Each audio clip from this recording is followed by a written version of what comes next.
All right. Well, we are so excited to talk to you about this movie because it's so much fun. And hey, it looks like a great place to be to film a movie. Oh yeah, you think. Were you just looking around the set going, man, I get paid for this? You don't even think of it as a set. You're like, wait, how much did you guys add to this? No, nothing. This is just like we're just shooting on an island. I know. And like sometimes in that, most of the time as an actor, you're like, this is amazing. I can't believe I'm getting paid to like just be here. Yeah, that's amazing. And Billy, of course, is we've been around him a bunch, and he's a lot of fun to be around. But seeing him in this character must have been kind of a trip too, right? Oh, the first time I saw him, like when they had shot some kind of test stuff beforehand that they sent me clips of, that I got to see before getting out. I was like, oh my gosh, wait, who is that Marlon? Like it was uncanny, it was crazy. I was like, okay, we're in good hands. This is gonna be awesome. Yeah. And do you remember a particular day or scene or time where you're just kind of looking around and going, "Oh, this is really going to work," because it does. Um, I think when you're shooting on location, that's always the first good sign. Because sometimes you'll hear producers say like, "Well, we don't have the budget to do this, or maybe we could cheat it by shooting it here." I mean, I think at one point they even mentioned like we might have to do some stuff like blue screen, And I was like, no, no, no, are you kidding? No, no, no, no, you can't do that.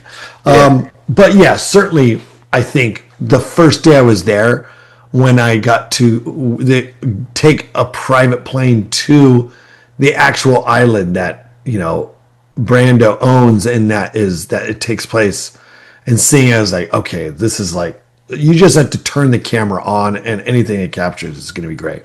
Yeah, I was wondering if that was the actual island, and man, that thing is amazing. Yeah, it is. That's wonderful. Well, you do seem to have the coolest job in the world, and of course, people look up to you and they think, "See, that's what I want to do." But it's your job to make it look easy. So, what kind of advice do you give those actors that are coming up behind you who want to do what you do? Oh man, get lucky, be in the right place at the right time. But you enjoy what you're doing. Find your voice. Be um, find what makes you unique and your unique perspective, your unique look on the world, and hopefully that's gonna attract the attention of directors, casting people, and audiences. Yeah. So you're like this. My co-host is Drew Pearson, one of our great Dallas Cowboys, caught the Hail Mary, went in the Hall of Fame. It's the 50th anniversary of the Hail Mary. So he wanted me to make sure that I asked you your Hail Mary moment, the moment in your life or career you just had to go for it and it worked out for you. Oh, All right. I mean, I suppose you could say, I mean, Napoleon is kind of, I would say it's a Hail Mary, but I didn't have a lot to lose, really.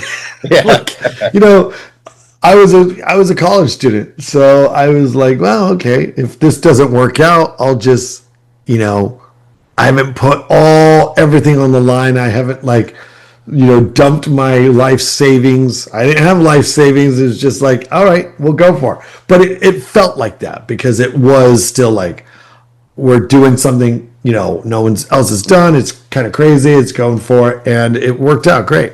Yeah, and of course it's still going because you've got these screenings. In fact, we got one in the great state of Texas coming up. So Yeah, it's so much fun, right? yeah. That's so cool. Well, and then I got to know, what do you keep in mind that keeps you on the right path always? Because hey, you got a good head on your shoulders, and it's a crazy business. Ooh, well, family is very humbling. Yeah, yeah, I love my family, and they also keep you very grounded and very much like tethered to the ground. Like you're just like, okay, that's right. This is I got to remember, what it takes to try to raise someone else, to teach someone, to protect and take care of. I think having a family is the biggest thing that helps me stay grounded and connected. yeah. So I last saw Billy at EarthX, an environmental conference. So I know that the message, that's put in this, means a lot. And did you kind of learn a little bit more about did he talk a little bit more about that being important to him? Oh yeah, I mean, I think yeah, Billy for sure. I mean, that's such a huge part of this film is Mhm. watching the movie. You get that feel for sure, like seeing Billy being able to portray this character who he looks like, and he has always admired. I mean, everybody admires Marlon Brando and what he did, and the legacy that he left. But also not as an actor, but as an activist, and Billy being an activist himself was like, this is kind of perfect. This is what he was meant to do, and to be able to share that side of Brando that maybe not a lot of people knew about. Maybe some people did, but embodying Brando in a way that it felt like this is him. He's an advocate for all the same stuff, and, Yeah. and that was great. And you can totally see it in his performance. Yeah. And so how much of this is actually true, or how much of this did he actually say? Because I mean, it is fascinating take on it. It's all pretty dead on. Yeah. Like I read the book Yeah. written by my character who documented, with pictures and journals, and it is like it's almost exactly how what you see in the book. Like, oh my gosh, yeah, this all really happened. This is how Brando was, and the kind of things he said, and the things he stood that he experienced. It's pretty close. Yeah. And it's pretty great for something like this to come out too, because, he didn't say a lot of this stuff always himself, or, he kept to himself so much that we didn't get to know him as well. Right. Yeah. Yeah. He was very, he's a, I mean, like so many other probably gigantic actors, he was private and he wanted to be away. And that was the whole point of kind of Tahiti. He felt like I could be away from all that. And so I don't know if he's rolling in his grave, but here we are looking at that part of his life told by this outsider who got to go to his sanctuary, who got to visit inside a place that Brando did not allow a lot of people into that world. Yeah. And so it's a very intimate look and special look into this environment that most people are unaware of and didn't get to see. Yeah. Well, after seeing the island, I probably wouldn't want to leave. I'm surprised you did. Oh well, I didn't want to. I didn't want to. I couldn't afford to stay, but I didn't want to. So yeah. Well, of course, the movie's made for entertainment, but there's a lot being said here. What are you hoping that people will think about, or talk about, or take away after seeing this? I hope that they enjoy. What it's really cool to see this again.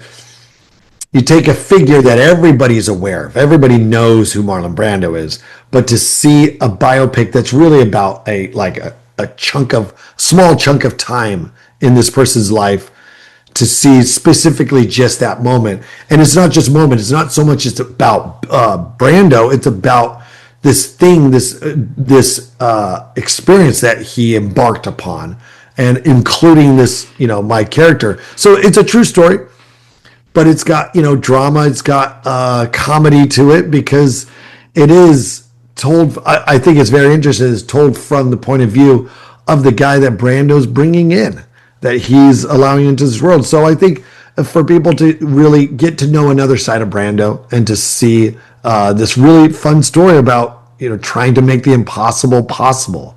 Yeah, I love that. Well, last thing, after this, I can't wait to see what you got next for us. So what are we going to see you in? Well, there's this movie. There is another movie called Tapawingo that also has Billy Zane in as well. So we are in two different productions. And Tapawingo should be coming out later, I think later this year, sometime in October. And I'm very excited. It's a lot of fun. It was a comedy, not unlike Napoleon Dynamite. So look for that. Nice. That's awesome. Well, we really appreciate the time, the great answers, and really love the film. I'm going to tell everybody to check it out. Look forward to talking to you again soon. Thank you. Okay, thanks so much. Appreciate you. Yeah. Okay, bye-bye.